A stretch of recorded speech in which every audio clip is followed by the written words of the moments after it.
오늘 은혜 주실 기록된 하나님 말씀 마태복음 21장 6절에서 11절까지 말씀입니다.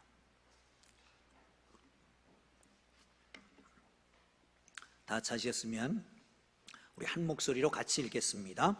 시작. 제자들이 가서 예수께서 명하신 대로 하여 나귀와 나귀 새끼를 끌고 와서 자기들의 겉옷을 그 위에 얹음에 예수께서 그 위에 타시니 무리의 대다수는 그들의 겉옷을 길에 펴고 다른 이들은 나뭇가지를 베어 길에 펴고 앞에서 가고 뒤에서 따르는 무리가 소리 높여 이르되 호산나 다윗의 자손이여 찬송하리로다 주의 이름으로 오시는 이여 가장 높은 곳에서 호산나 하더라. 예수께서 예루살렘에 들어가시니 온 성이 소동하여 이르되 이는 누구냐 하거늘 무리가 이르되 갈릴리 나사렛에서 나온 선지자 예수라 하니라. 아멘. 할렐루야. 이 복된 자리에 오신 것을 주님의 이름으로 축복합니다. 예배드리러 안 왔으면 여러분은 어디 있을 것 같아요? 어느 자리에 앉아 있을 것 같아요? 시편 1편에서는 그렇게 말합니다. 복 있는 사람은 악인의 꾀를 따르지 아니하고 죄인의 길에 서지 아니하고 오만한 자리에 앉지 아니하고 여호와의 율법을 주야로 묵상하는 자로다. 그는 복이 있어서 어떻다고요? 시냇가에 심은 나무처럼 시절을 따라 열매 맺힌다고 말씀합니다. 이 자리가 복 있는 자리인 줄 믿으시길 축원합니다. 옆에 사람한테 이렇게 인사하죠. 복 있는 자리에 오셔서 축하합니다. 시작. 복 있는 자리에 오셔서 축하합니다. 오늘이 종려주일입니다. 종려주일 그러면 처음 나오신 분들은 모르고 올해 나온 분들은 왜 종려주일이라고 그럴까? 사순절 기간 그리고 맨 마지막이 부활주일이잖아요. 그런데 고난 사순절 첫째 주, 둘째 주 그래서 여섯째 주는 종려주일입니다. 왜 종려주일이냐? 예수님께서 예루살렘에 올라가실 때에 무리들이 종려가지를 들고 호산나 호산나 찬양했기 때문에 종려주일이라고 전해지고 있습니다. 이 종려주일이 지나면 말씀드렸던 것처럼 고난주간이 시작됩니다. 초대교회에서나 그리고 중세교회에서나 모든 교회들이 이 고난주간을 가장 성스럽게 생각합니다. 왜냐하면 우리 모든 백성들을 온 인류를 위해서 십자가를 지고 돌아가셨기 때문에 그날을 가장 귀하게 생각하는 겁니다. 가장 경건하게 성스럽게 지내는 주간이 이 주간입니다. 한 끼 금식도 하고요, 때에 따라서는 일주일 금식하는 분도 있고요, 3일 금식하는 분들도 있습니다. 여러분 어떻게 하시든지 경건하게 보내는 한 주간이 되기를 주의 이름으로 축원합니다. 아멘. 요한복음에 의하면 이 사건은 나사로를 살리신 바로 그 뒤에 있었던 사건입니다. 마침 6월절이 가까웠고요. 6월절이 되면 많은 유대인들이 12살 이상 된 유대인들이 다 예루살렘에 모입니다. 예루살렘에서 베다니는 가까운 거리였고요. 그렇기 때문에 죽은 나사로도 살고. 그러니까 보세요. 이게 보통 사건입니까? 사람들이 입에서 입으로 소문이 납니다. 죽었던 사람이 살아났대. 그게 바로 예수라고 하는 분이 살렸대. 보러 가자. 그래서 몰려든 게 베다니로 몰려들기 시작했던 거죠. 베다니에서 이제 예루살렘으로 이렇게 가다가 예수님이 두 제자를 보냅니다. 건너편 마을로 가라. 거기 나귀가 2마리 있을 것이다. 그 중에 아무도 타보지 않은 나귀 새끼를 끌고 오너라. 누가 뭐라고 그러면 주께서 쓰시겠다고 그래라. 나귀를 끌고 왔습니다. 끌고 오니까 옷을 위에다 덮고 종려가지를 덮고 그리고 길에다 펴고 그리고 호산나 찬양하면서 가는 것을 볼 수 있습니다. 아마 이때쯤 됐으면 베다니에서 오던 사람들과 예루살렘에 오던 사람들이 함께 만났을 것입니다. 이제 큰 때를 이루고 호산나 찬양을 하면서 가고 있는 것을 봅니다. 이것은 아주 귀한 사건이었습니다. 뭘 보면 아느냐? 마태, 마가, 누가, 요한복음, 사복음서라고 하는데 이 사복음서에 어떤 거는 하나만, 어떤 곳은 두 곳에, 어떤 것은 세 곳에, 어떤 것은 전혀 안 써 있는 데도 있는데 이것은 사복음서에 공이 기록되었다는 겁니다. 정말 중요한 사건이기 때문에 그런 것이죠. 그런데 여러분, 뭔가 이상한 것이 느껴집니다. 왜냐하면 예수님은 자기를 드러내려고 하지 않습니다. 병을 고쳐줍니다. 그리고 너 집에 가다가 누구를 만나거든 집에 가든지 내가 고쳐줬다고 하지 말아라. 들판에서 수많은 사람들을 먹입니다. 오병이어가지고 수많은 사람들 몇만 명을 먹이고 나니까 이게 바로 메시아 아니냐, 모세 같은 선지자 아니냐. 그를 붙잡아서 왕을 세우려고 하니까 어디론가 사라져버리고 말았습니다. 이게 예수님입니다. 말씀을 전하고 감명을 받고 그리고 나니까 우리가 민족 군대를 일으켜야 됩니다. 로마에서부터 우리가 해방되어집니다. 그 민족적인 군대를 만들려고 하는데 그들이 헌신을 뿌리치고 일어나서 한적한 곳으로 갑니다.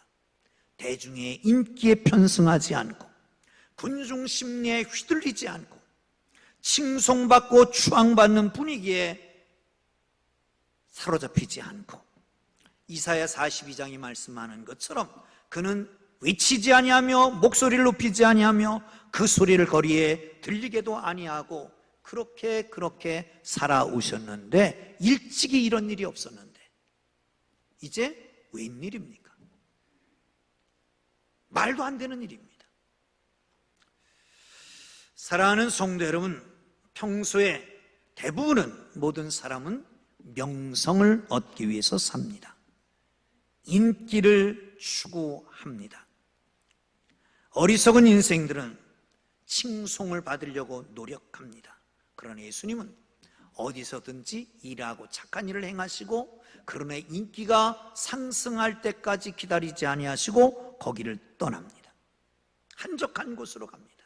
그런데 오늘은 안 그렇습니다. 호산나 호산나 외쳐댑니다. 찬양합니다. 그런데 아무 소리 안 하고 그냥 받고 가십니다. 사랑하는 성도 여러분, 이 사람들의 마음도 알고 계실 것입니다. 어떻게 해요? 며칠 지나면 이 찬양하던 사람이 아닐지는 모르지만 그 도시에 사는 사람들이 예수를 십자가에 못 박아라, 십자가에 못 박아라, 십자가에 못 박아라 하는 그 사람들 마음을 모를까요? 전지하신 하나님은 요한복음에 보면 그런 말씀을 합니다. 또 친히 사람의 속에 있는 것을 아심으로 사람에게 대하여 아무 증거도 받으실 필요가 없었다. 그런데도 그 일 다 하고 계셨습니다.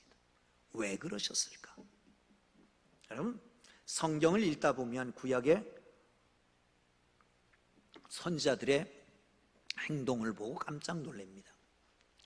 이사야는 벌거벗은 몸으로 신발도 벗고 3년 동안을 행했습니다. 에레미야는 갑자기 하나님의 음성이 들립니다. 너 새띠를 사라, 그걸 풀어라, 유브라데 강가에 가서 묻어라. 얼마 후에 가서 보니까 다 썩어 문드러졌습니다. 에스겔에게 말씀하십니다. 이 수염을 밀어라, 머리털을 밀어라. 그것을 저울에 달아서 3분의 1, 3분의 1, 3분의 1씩 해서 3분의 1은 성내에서 태우고 3분의 1은 칼로 베고 3분의 1은 바람에 날려버려요. 왜 그랬을까요? 언젠가 제가 설교하면서 한번 말씀드리는 것이 있습니다. 상징적인 행동이라고 하는 거예요. 이게 이상한 행동을 하면 거기에 어떤 의미가 있다는 거죠. 이사야가 벌거벗은 몸으로 수치를 당하면서 3년 동안 산 것은 이제 곧 이방 바벨론이 쳐들어와서 너에게 수치를 줄 거라는 거예요.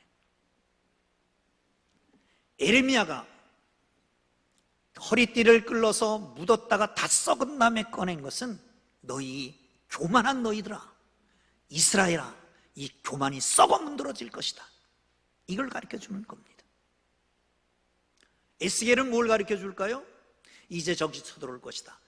3분의 1은 성내에서 기근과 굶어 죽는 사람들이 가득할 것이고, 그리고 3분의 1은 적에 의해서 칼에 도륙을 당할 것이고, 3분의 1은 산산이 흩어져서 나중에 칼로 쫓아가서 멸하게 될 것이다. 이걸 보여주고 있는 거예요. 그런데 여러분 보세요. 예수님이 나귀를 타셨다.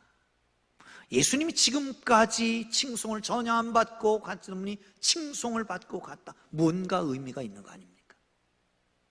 그렇다면 여러분, 오늘 이 사건을 함께 나누면서 그 속에 있는 하나님이 우리에게 뭘 가르쳐 주시려고 하는 것인지를 깨닫고, 말로가 아니라 행위로 가르쳐 주신 거잖아요. 그러면 그만큼 더 큰 의미가 있단 말이죠.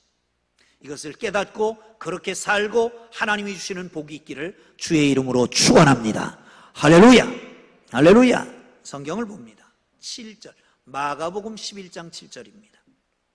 시작. 나귀 새끼를 예수께로 끌고 와서 저들이 겉옷을 그 위에 얹어놓으며 예수께서 타시니. 아멘.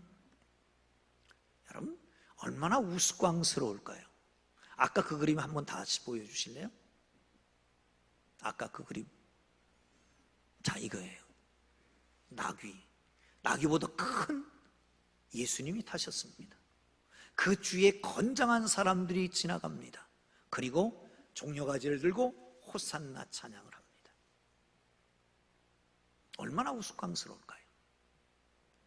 사랑하는 성도 여러분, 백마를 타고 들어오면 어떨까요? 깃발을 들고 마병들의 호위를 받으면서 백성들의 함성을 지르면서 들어오면 얼마나 멋질까요? 그런데 예수님은 나귀를 타고 들어오십니다. 왜? 어린 나귀를 타셨을까? 사랑하는 성도 여러분, 코미디 같은 이 사건, 세상의 영웅이나 개선장군이나 권력자처럼 세상을 호령하는 자가 아닙니다. 그는 구원자입니다.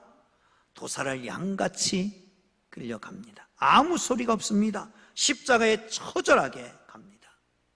스가랴는 이렇게 말을 합니다. 그가 겸손하여 나귀 새끼를 탔도다. 그가 겸손하여 나귀 새끼를 탔도다. 겸손을 가르쳐주기 위해서라는 거죠. 그는 이렇게 말씀합니다. 마태복음 11장 29절을 보면, 나는 마음이 온유하고 겸손하니 나의 멍에를 메고 내게 배우라. 여러분, 겸손한 사람은 어떤 문제도 어떤 어려움도 다 이길 수 있습니다. 다 감당할 수 있습니다. 주님 앞에 인정받고 복받은 삶을 살 수가 있습니다. 하나님이 가장 싫어하는 것은 교만입니다. 그러나 사람들은 다 교만이 마음속에 내재하고 있습니다. 왜요? 그게 죄의 뿌리니까요. 아담이 범죄합니다. 왜 범죄했을까요? 사탄이 와서 꼬입니다. 너 저걸 먹는 날에는 하나님과 같이 되어 눈이 밝아질 것이다. 그게 속아서 넘어가는, 하나님과 같이 되어지려고 교만한 마음 때문에 타락하고 교만한 마음 때문에 죄짓게 되는데, 사실은 교만한 마음이 우리 속에 다 있습니다. 여러분, 교만한 사람은 어떻습니까? 아니, 우리 모두는 다 교만하다고 말할 수 있습니다. 왜? 남보다 높아지고 인정받고, 그리고 자꾸 높아지려고 하고 자꾸 더 가지려고 하고 자꾸 움켜쥐려고 하는 게 교만한 사람의 모습입니다. 그런데 교만한 사람은 또 자기만 잘 되면 됩니다. 옆에 사람 신경 쓰지 않습니다. 망하든지 다치든지 죽든지 살든지 상관하지 않습니다. 자기만 잘 되면 됩니다. 교만한 사람 다른 사람을 판단합니다. 왜 이랬냐 저랬냐 판단합니다. 니나 잘하세요. 그게 문제입니다. 사랑하는 성도 여러분, 그렇습니다. 하나님 그래서 교만한 자를 물리치고 겸손한 자에게 은혜 주시는 걸 믿으시기를 축원합니다. 여러분, 종려주의를 또 맞이합니다. 우리 교만을 깨치시기를 바랍니다. 우리 주님이 깨치셨기 때문에.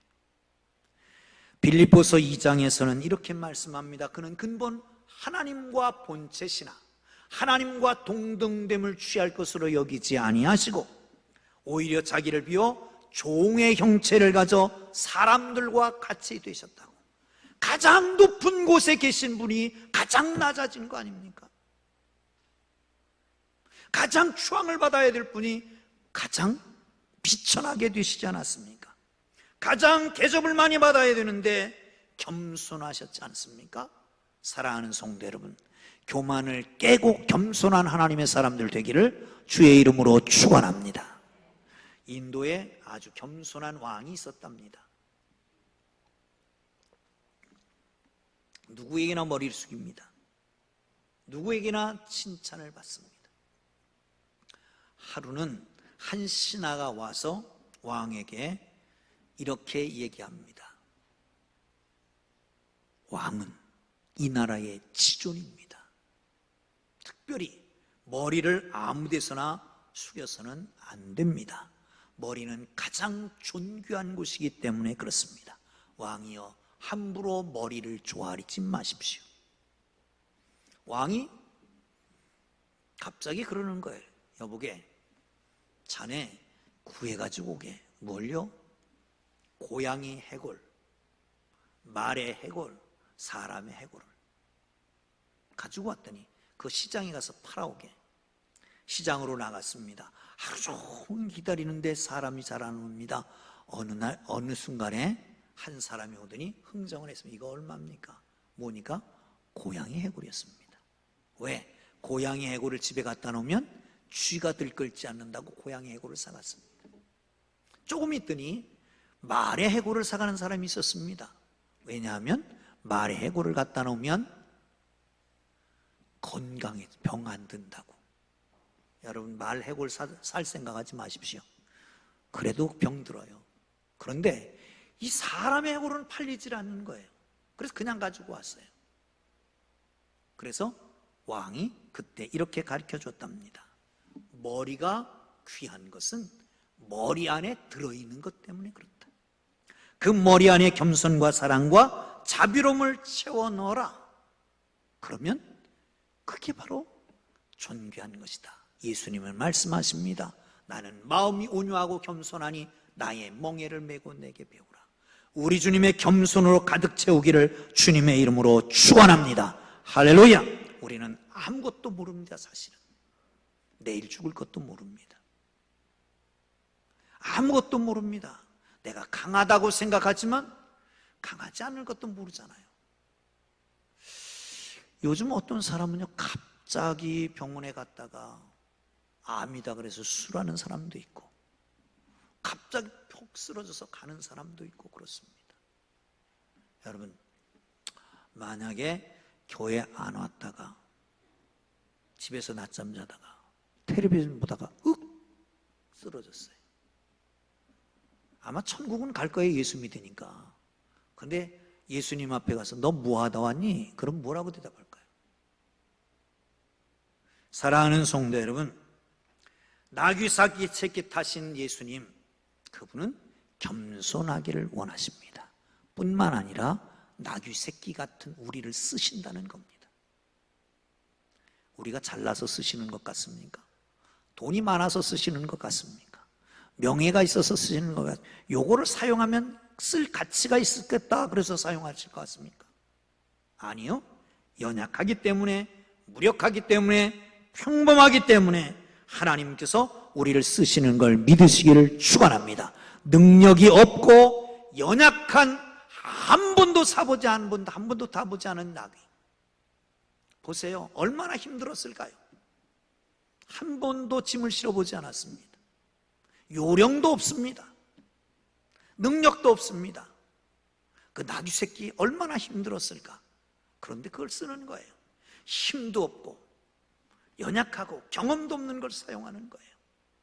그런데 중요한 건요, 그 위에 예수님만 업고 가면 된다는 겁니다.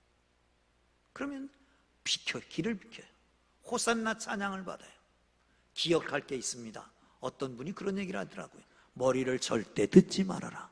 머리를 드는 순간 옆에 따라가던 베드로가 망아지가 미쳤나? 그러고 때린다는 거예요. 머리 들지 말고 겸손하게 주의 일을 하는 하나님의 사람들 되기를 주의 이름으로 축원합니다. 겸손한 자에게 은혜 주실 것입니다. 아멘. 할렐루야. 자, 21장 9절을 봅니다. 시작. 앞에 가고 뒤에 따르는 무리가 소리 높여 이르되 호산나 다윗의 자손이여 찬송하리로다. 주의 이름으로 오시는 이여 가장 높은 곳에서 호산나 하더라. 아멘. 호산나 호산나 다윗의 자손이여 찬송하리로다. 호산나의 뜻은 뭐지요? 종종 우리는 찬송하리로다 이렇게 말합니다. 그런데 히브리어로 호산나라고 하는 것은 호시아나라고 하는, 호시아나, 우리를 구원하소서라고 하는 뜻입니다. 저들은 로마의 압제에 있었습니다. 구원해 줄 메시아를 찾습니다. 누군가 희한한 사람이 나타나면 모세가 예언했던 나와 같은 선지자라고 말했는데 바로 이분이 모세 같은 선지자 아니냐.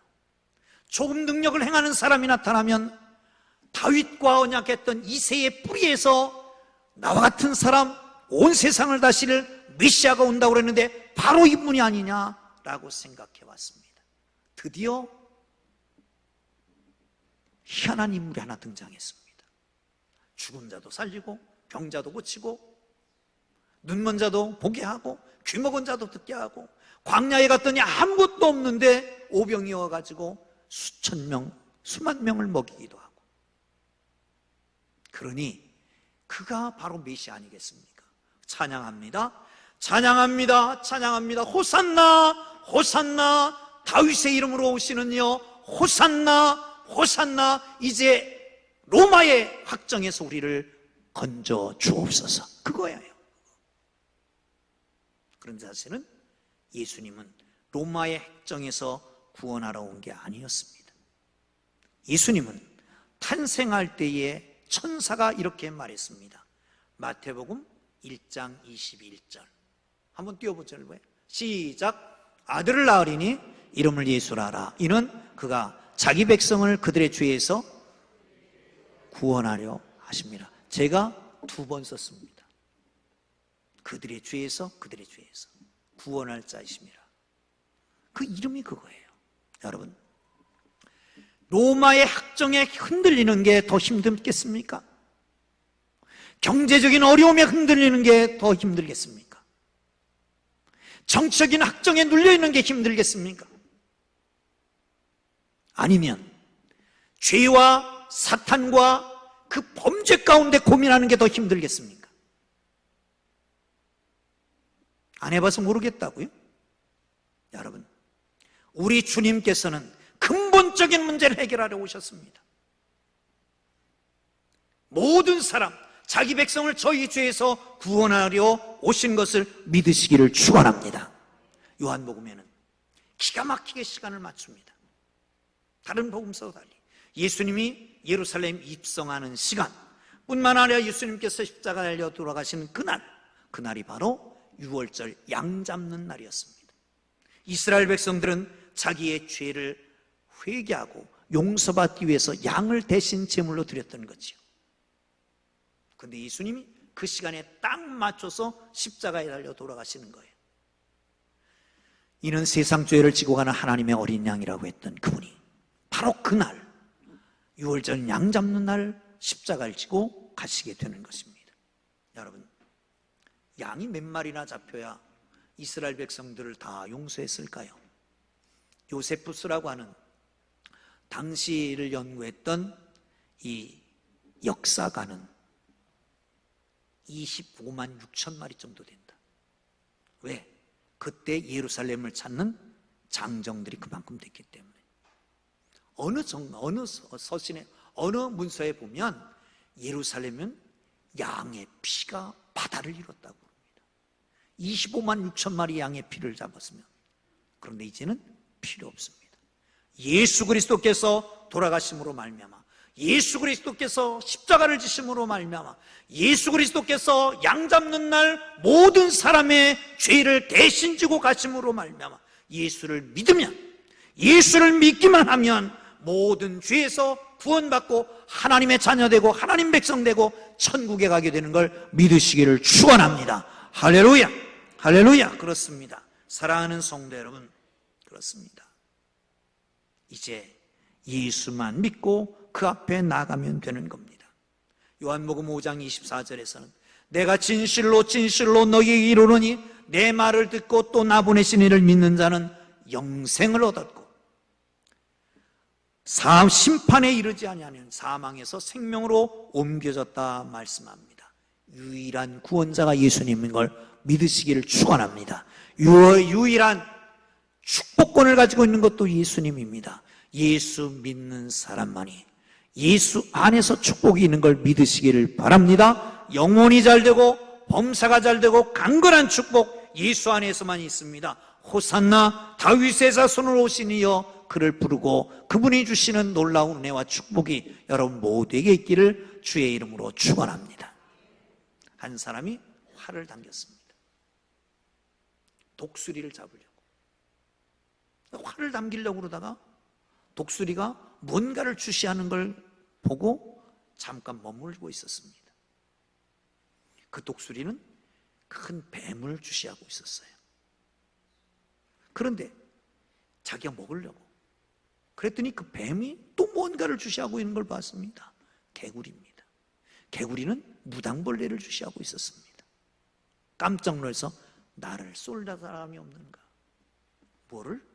여러분, 이 포수를 쏠 사람은 단 하나, 죄라고 하는 놈이었습니다. 죄는 그렇게 힘 있는 것입니다. 누구도 막을 수가 없습니다. 사랑하는 성도 여러분, 그러나 예수 그리스도 안에서는 용서함 받고 사유함 받고 깨끗해지는 걸 믿으시기를 축원합니다. 맑은 물에 잉크를 한 방울 떨어뜨렸습니다. 삽시간에 퍼지더니 다 검은 물이 됐습니다. 여러분, 죄라고 하는 것은 그렇습니다. 적은 것, 큰 것, 할 것 없이 죄를 짓는 순간 온몸과 육체와 영혼이 망가지는 것입니다. 표백제를 넣습니다. 그랬더니 완전히 하얗게 됐습니다. 예수님은 표백제 같은 분이십니다. 거기다가 잉크를 떨어뜨리면 어떻게 될까요? 다시 까맣게 될까요? 아닙니다. 표백제가 있기 때문에 잉크를 넣어도 그냥 사라지고 맙니다. 우리는 예수 안에서 구원받은 사람들입니다. 그럼에도 불구하고 죄를 지을 수밖에 없습니다. 그러나 걱정할 필요는 없습니다. 표백제 같은 예수님이 우리 속에 있기 때문에 죄를 지어도 용서받게 됩니다. 바로 그분이 호산나 찬양을 받는 우리의 구원자 되시는 걸 믿으시기를 축원합니다. 할렐루야. 마지막으로 마태복음 21장 7절 다시 한번 보지요. 시작. 다시 두 사람이 안 읽는 것 같아요. 시작. 나귀 새끼를 끌고 와서 자기의 겉옷을 그 위에 얹음에 예수께서 그 위에 타시니. 아멘. 근데 스가랴서도 봐야 됩니다. 스가랴서 9장 10절입니다. 시작. 내가 에브라임의 병거와 예루살렘의 말을 끊겠고 전쟁은 활도 끊으리니 이는 이방 사람에게 화평을 전할 것이요. 아멘. 거기까지. 왜 스가랴서를 읽었냐면 스가랴서 9장 10절 앞에 9절은 마태복음 21장 7절과 거의 같은 말씀입니다. 내가 겸손하여 나귀 새끼를 탔도다. 나귀 새끼를 타고 와서 그분이 어떻게 한다? 에브라임의 병거와 예루살렘의 말을 끊겠고 전쟁의 활도 끊으리라. 그리고 이방에 화평을 전할 것이다. 나귀 새끼를 타고 왔어요. 말은 힘을 상징하는 겁니다. 그래서 마력 그러잖아요. 1마력, 2마력. 한 마리 말이 끄는 힘, 두 마리 말이 끄는 힘, 그렇게 말합니다. 그런데 말은 전쟁을 상징하기도 합니다. 말이 말발굽 소리가 들리면 모든 사람이 다 두려워 떱니다. 말이 지나간 곳은 피의 흔적이 남습니다. 그런데 나귀 타고 오신 메시아가 어떻게 하신다고요? 말을 끊고 듣고 그리고 그 병거를 끊어버린다고요.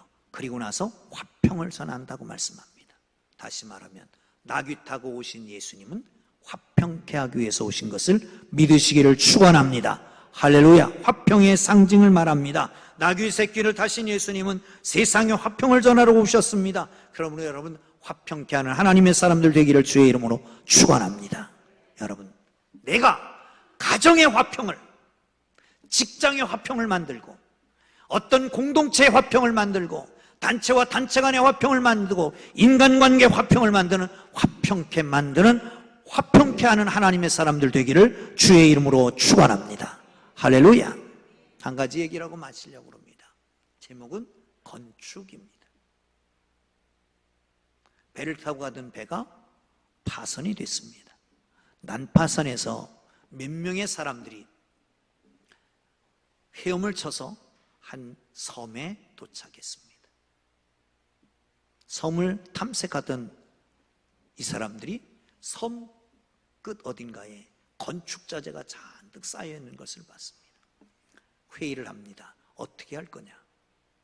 이 건축자재를 가지고 뭘 할 거냐? 아마도 우리가 여기 오래 살 수도 있을 것 같으니까 집을 짓자. 어떤 사람은 아니, 청교도들을 닮아서 여기 교회를 먼저 짓는 게 좋겠다. 어떤 사람이 얘기를 했습니다. 아니다. 다른 섬으로부터 우리를 침범해 들어올지도 모르니까 담을 쌓자. 담을 쌓기를 시작했습니다. 얼마만큼 담을 쌓는데 한 청년이 배를 타고 온 거예요. 너는 누구냐? 나는 이 섬과 저 섬을 다스리는 추장의 아들이다. 왜 왔냐? 아니, 니들 뭐 하는 거야? 이 자재는 추장한테 허락을 받고 이 섬과 저 섬에 다리를 놓으려고 했는데 니들은 담을 쌓는구나. 쓸데없는 소리 말아라. 수상한 놈 잡아라, 죽여라. 패기 시작했습니다. 거의 죽을 지경이 됐습니다. 그럴 때 외칩니다. 나는 다리를 놓으려고 했는데 너희들은 담을 만드는구나. 그 순간 우르르 쾅쾅 천둥번개가 치고 막이 닫혔습니다. 잠시 후에 깜깜한 극장의 막이 열립니다. 막 가운데는 십자가에 달린 어떤 사람이 있습니다. 그리고 그 사람이 마지막 가면서 뇌하였던 그 말이 계속해서 나옵니다. 나는 다리를 놓으려고 했는데 너희들은 담을 만들었구나. 너희는 다리를 놓으려고 했는데 너희는 담을 만들었구나. 너희는 다리를 놓으려고 했는데 너희는 담을 만들었구나. 사랑하는 성도 여러분, 어떻습니까? 우리 주님이 왜 오셨습니까? 원수된 것, 막힌 담을 허시고 화평케 하기 위해서, 하나님과 우리 사이를 화평케 하기 위해서, 성도와 성도 사이 모든 사람 사이를 화평케 하게 오신 것을 기억하시고 화목의 제물들이 되기를 주의 이름으로 축원합니다. 할렐루야. 이런 시가 있어서 하나 읽어드리려고 합니다. 여러분도 아는 시입니다. 성 프랜시스의 주여 나를 평화의 도구로 써주소서입니다. 주여 나를 평화의 도구로 써주옵소서. 미움이 있는 곳에 사랑을, 상처가 있는 곳에 용서를, 분열이 있는 곳에 일치를, 의욕이 있는 곳에 믿음을, 오류가 있는 곳에 진리를, 절망이 있는 곳에 희망을, 어둠이 있는 곳에 광명을, 슬픔이 있는 곳에 기쁨을 심게 하소서. 위로받기보다는 위로하고, 이해받기보다는 이해하고, 사랑받기보다는 사랑하며 자기를 온전히 줌으로써 영생을 얻기 때문이니 주여 나를 평화의 도구로 써주소서. 기도합니다.